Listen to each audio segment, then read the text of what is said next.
Dear students, एक बार फिर से आप सबों का हमारे केमिस्ट्री टीचिंग पॉइंट के यूट्यूब चैनल में आपका स्वागत है।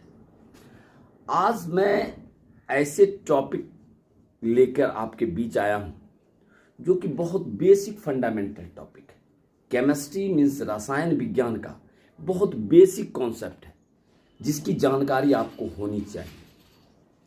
मैंने प्राय स्टूडेंट्स जो अभी 10th पास करके आए हैं इंटरमीडिएट में क्लास 11th में, मैंने उन सभी छात्रों को कहा कि आप जरा कुछ इलेक्ट्रॉनिक्स विन्यास लिख के हमको बतलाइए।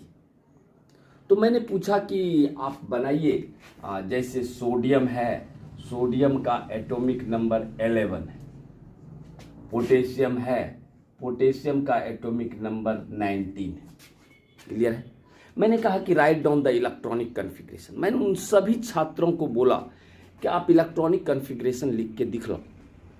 तो प्राय स्टूडेंट्स ने वो जो आपका क्लास 10th के बेस पर है 281 मीन्स KLM या 2881 यानी KLMN, उन सभी बच्चों ने इलेक्ट्रॉनिक कॉन्फ़िगरेशन इस आधार पर बतलाया कि सर मुझे तो 10th में ऐसे ही बतलाया गया है कि अगर सोडियम एटॉमिक नंबर 11 है तो 281 पहली कक्षा में 2 इलेक्ट्रॉन, दूसरी कक्षा में 8 इलेक्ट्रॉन और तीसरी कक्षा में 1 इलेक्ट्रॉन, यानी कि हमको KLMN ऑर्बिट के आधार पर हमको बतलाया गया।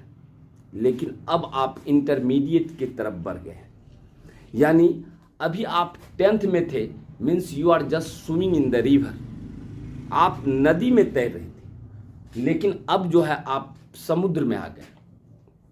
तो अब जो आज का जो मेरा वीडियो है वह इसी पर है कि हम किसी भी तत्व का अगर एटॉमिक नंबर जानते हैं तो उसका इलेक्ट्रॉनिक कॉन्फ़िगरेशन कैसे लिखेंगे हम on the basis of SPDF। ये भी आपका सही है, मैं ये नहीं कह रहा हूं कि ये गलत है। ये जो आपने लिखे, आप जो लिखे 281, ये भी बिल्कुल सही है, कोई नहीं काट सकता है। यहाँ जो आप पोटेशियम का लिखे 2881, ये भी बिल्कुल सही है, लेकिन ये अप टू स्टैंडर्ड 10 तक सही है। लेकिन जैसे ही आप इंटरमीडिएट की तरफ बढ़ते हैं, यानी आप 11th और 12th की तरफ बढ़ते हैं या कंपटीशन IIT जी नीट की तैयारी करते हैं, तो आपको इलेक्ट्रॉनिक कॉन्फ़िगरेशन अब इसके आधार पर नहीं करना होगा। अब आपको इलेक्ट्रॉनिक विन्यास करना होगा on the basis of SPDF। Clear है? जरा सा गौर से देखिएगा और वीडियो के लास्ट तक देखिएगा, आपको हर एक ईच एंड एवरी कॉन्सेप्ट आपका क्लियर हो जाएगा। अब जो हमको इलेक्ट्रॉनिक विन्यास करना है, वो करना है SPDF के आधार। हमारे पास 4 सबसेट, हमारे पास 4 उपकक्षा, SPDF। अब रही बात कि यहाँ कहने वाली बात है कि SPDF के आधार पर हम इलेक्ट्रॉनिक कॉन्फ़िगरेशन करेंगे, तो आखिर सर S में हम अधिकतम इलेक्ट्रॉन रखेंगे कितना, P में अधिकतम इलेक्ट्रॉन कितना रखेंगे, या D में कितना रखेंगे, या F में कितना रखेंगे। तो याद रखिएगा, S में अधिक से अधिक, S में एक ऑर्बिटल होता है और एक ऑर्बिटल में इलेक्ट्रॉन्स 2 रहते हैं, एक क्लॉकवाइज डायरेक्शन और एक एंटी क्लॉकवाइज डायरेक्शन, क्योंकि इलेक्ट्रॉन का रोटेशन ही होता है इन क्लॉकवाइज डायरेक्शन, घड़ी की सुई के दिशा में या घड़ी की सुई के दिशा के विपरीत। तो कोई भी ऑर्बिटल में 2 इलेक्ट्रॉन, यानी एक सीधा एक उल्टा, इसका मतलब हुआ S में अधिकतम हम 2 इलेक्ट्रॉन मीन्स मैक्सिमम इलेक्ट्रॉन्स जो है, मैक्सिमम इलेक्ट्रॉन्स हम 2 रखेंगे। क्लियर है? उसी तरह P में हमारा 3 ऑर्बिटल है, P में मेरा 3 ऑर्बिटल है, 1 2 3 4 5 6। इसमें मैक्सिमम इलेक्ट्रॉन, अधिकतम इलेक्ट्रॉन हम 6 रखेंगे। 6 से आप कम रख सकते हैं, लेकिन 6 से अधिक नहीं रख सकते। उसी तरह D में आपका 5 ऑर्बिटल होता है, D में आपका 5 ऑर्बिटल, 1 2 3 4 5, और सभी में 2 इलेक्ट्रॉन, 1 2 3 4 5 6 7 8 9 10, यानी डी में हम अधिकतम कितना इलेक्ट्रॉन रखेंगे, 10 इलेक्ट्रॉन। क्लियर। और उसी तरह एफ में हम अधिकतम 14 इलेक्ट्रॉन रखते हैं, क्योंकि 7 ऑर्बिटल होता है, तो हम 14 इलेक्ट्रॉन, 1 2 3 4 5 6 7, 1 2 3 4 5 6 7 8 9 10 11 12 13 14। तो ये तो था कि मैक्सिमम कैपेसिटी आप इलेक्ट्रॉन किस मीन्स उपकक्षा में कितना मैक्सिमम इलेक्ट्रॉन्स आप रख सकते हैं। यानी एस ऑर्बिटल अगर है एस, तो एस में अधिकतम आप 2 इलेक्ट्रॉन रख सकते हैं। पी है तो पी में अधिकतम 6 इलेक्ट्रॉन रख सकते हैं। डी है, डी में अधिकतम 10 इलेक्ट्रॉन रख सकते हैं। और एफ है तो एफ में अधिकतम आप 14 इलेक्ट्रॉन रख सकते हैं। क्लियर, यहाँ तक कॉन्सेप्ट क्लियर। अब रही बात कि हम कैसे इलेक्ट्रॉनिक विन्यास लिखेंगे। इसके लिए आपको इसका प्रायोरिटी एनर्जी ऑर्डर आपको देखना होगा और बनाने के लिए आपको आना चाहिए। मैं बता रहा हूं, थोड़ा सा गौर से देखिए।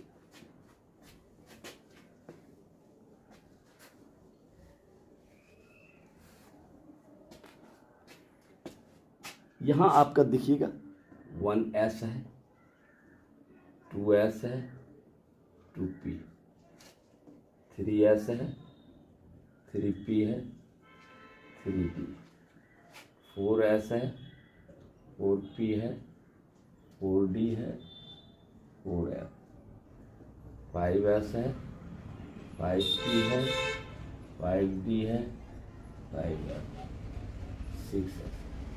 आप लंबा भी जा सकते हैं, कोई दिक्कत वाली बात नहीं है। आप नीचे और भी बढ़ा सकते हैं। चलिए, ये जो है आपका एनर्जी लेवल के आधार पर हम किसी भी ऑर्बिटल में इलेक्ट्रॉन्स का जो फिलिंग करेंगे वो ऊर्जा लेवल के आधार पर करेंगे। ऊर्जा लेवल का आधार का मतलब कि जिसकी ऊर्जा कम होगा इलेक्ट्रॉन सबसे पहले उसमें प्रवेश करेगा, यानी इलेक्ट्रॉन सबसे पहले 1s में प्रवेश करेगा। सही है।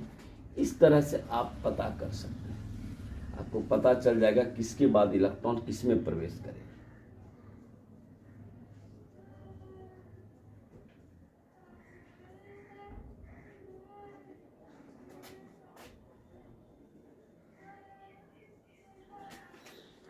तो आपको क्या दिख रहा है कि इलेक्ट्रॉन सबसे पहले 1s में जाएगा। 1s में जाने के बाद 1s एस का मतलब क्या, एस में अधिकतम 2 इलेक्ट्रॉन आप रख सकते हैं। एस भरने के बाद इलेक्ट्रॉन चला जाएगा किसमें, 2s में। क्लियर है।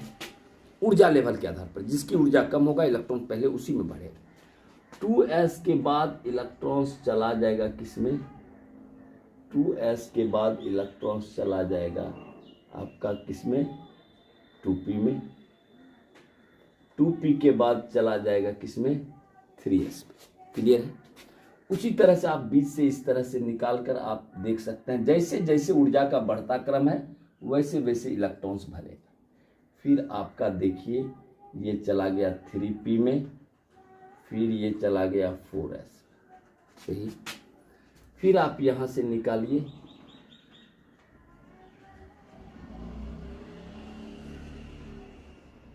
फिर इलेक्ट्रॉन जाएगा 3d में, फिर जाएगा आपका 4p में, फिर जाएगा आपका 5s।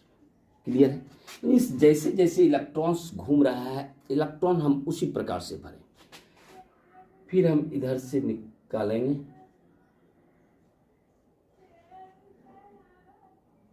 इस तरह से। इसके बाद जाएगा 4d में, फिर जाएगा 5p में, फिर जाएगा 6s में। फिर पीछे से आप निकालिए,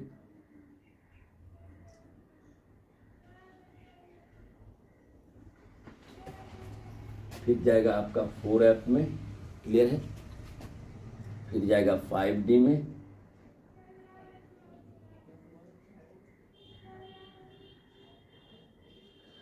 तो आप क्या देखें, जिस तरह से इलेक्ट्रॉन्स आपका इस तरह से जा रहा है, 1s के बाद 2s, 2s के बाद 2p, 3s के बाद 3p, 4s, तब 3d। मतलब जिस प्रकार से आपका रोटेशन हो रहा है इलेक्ट्रॉन्स आपको उसी अनुसार से भरना है। अब रही बात कि सर एक एग्जाम्पल दे के दिखाइए सर। तो अगर मान लीजिए कि हम आपको दे दें कि सोडियम एटॉमिक नंबर 11, सही है। हम कहें कि इलेक्ट्रॉनिक विन्यास आप लिखिए, तो आपको क्या करना है, 11 एटॉमिक नंबर 11 का मतलब क्या हुआ कि इसमें नंबर ऑफ इलेक्ट्रॉन और प्रोटॉन की संख्या 11 है। तो इसको करना है क्या, पहले आपको 1s में जाना है और s है इसीलिए s में हम अधिकतम रखेंगे कितना, 2 इलेक्ट्रॉन। फिर 1s भरने के बाद किस में जाएगा, 2s में, s है इसीलिए s में 2 इलेक्ट्रॉन। 2s भरने के बाद जाएगा आपका किस में, 2p में, p है तो p में अधिकतम 6 इलेक्ट्रॉन।